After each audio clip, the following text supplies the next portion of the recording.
Hello guys, my name is Josh Porter and today I'm going to be doing a video on the removal and installation of Shimano brake pads. Specifically for this is the Shimano M396 brake set. We're also going to be going through any problems that you could encounter during them, such as squeaky brakes or uneven brake wear. So first of all, to remove the brake pads, there's a little pin just here. Get out of the light if you can see it, just there. It's like a quarter split pin. Over it. So you just fold the other side down, grab a pair of pliers, fold the other side down, and by that you should be able to just pull the pin out, just like that. Then the pads are so easy to remove, you just push straight down from the top, then catch them as they come out the bottom, like so. Come out as a set like that with a spring in the middle.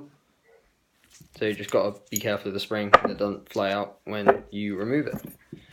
So that's the removal of them. Next, we're going to talk about any issues squeaking or uneven brake wear.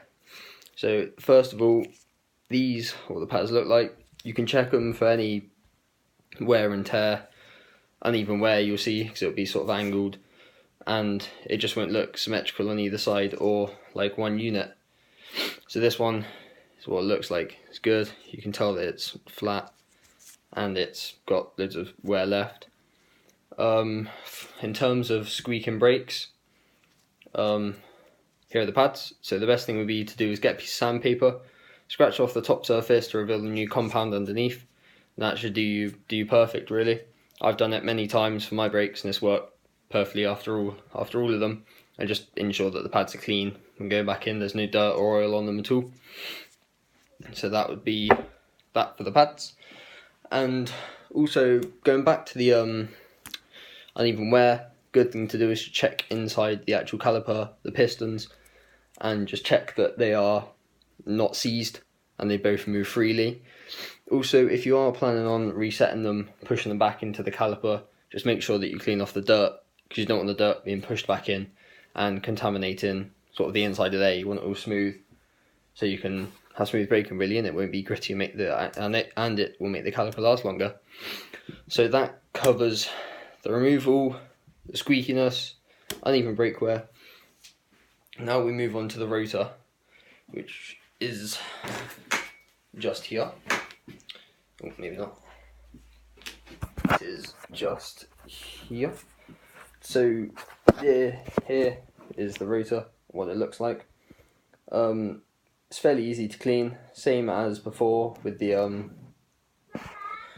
can't remember the pads. How do I not remember that? Same with the pads. It's just sandpaper, get them clean, remove that top layer of dirt and contaminants off. They'll be running brand new, roughen up the surface, make sure that it's rough and there aren't any smooth lines. You'll clearly be able to see that there. Also check that the actual lock ring is tight. You'll be able to see it just past the skewer. If I sort of position that just there, that lock ring there, just make sure that's tight before reinstalling it back on the wheel, because that could be loose and causing noise and would be very unsafe. Also, after you've finished cleaning that, just get some pure alcohol and just give the wheel a rub down with that and some paper towels. Just get rid of all the dirt that you've rubbed off with the sandpaper. So that'll be all good for the rotor. Just make sure that it's free of dirt, roughened up and clean by using the pure alcohol and some paper towels. So the last thing is the reinstallation of the pads. For Shimano, it's so simple. All you have to do is literally just grab one of the pads, just here, you'll find the spring, and it just sort of, the top of the pad just sits in there. So if I just do this, and then you'll be able to see through how it sits. Sits just like that. It's easy peasy, no mess, no fuss, just straight in. Then you push it under the caliper again. And so here, this time, what you're doing is just the opposite of how you took them out, obviously. So if you push them down, you'll have to be going underneath, pushing them back up. The best thing to do is look over, down the caliper, so you'll be able to see the top of the brake pads and the spring, where the split pin goes through.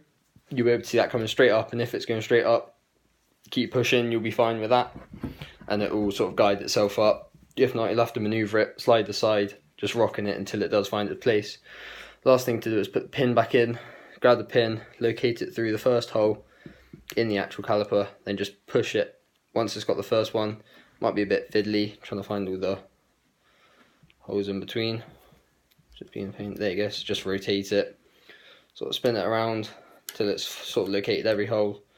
Then once it's got through all of them, for some reason this one's been an absolute pain. Come on. Well, this one does not like to be put back in. See, this is the problem if you don't squeeze it out together, or it's not perfected right. As you see, it's a bit wonky, so you might just want to try taking it out, making it straighter again. This one does look a bit better, so we'll see this time if we can get it back straight through. Just trying to wiggle it through. There we go. It's going through all of them, and it's through to the other side. Should be loose, you just see it, just there. You grab your pliers, go around the other side to the end of the spring. There'll be one short end and one long end. Grab the long end and just bend it back over like that. Should be able to slightly move, but it will keep your pads from rocking from side to side and it'll keep them in place. So there you go, guys. That was the removal, installation, and any problems that you could encounter with the pads. So thank you guys for watching. I'll be sure to make other videos. Please go subscribe, and thank you very much for watching. I'll catch you guys later. See ya.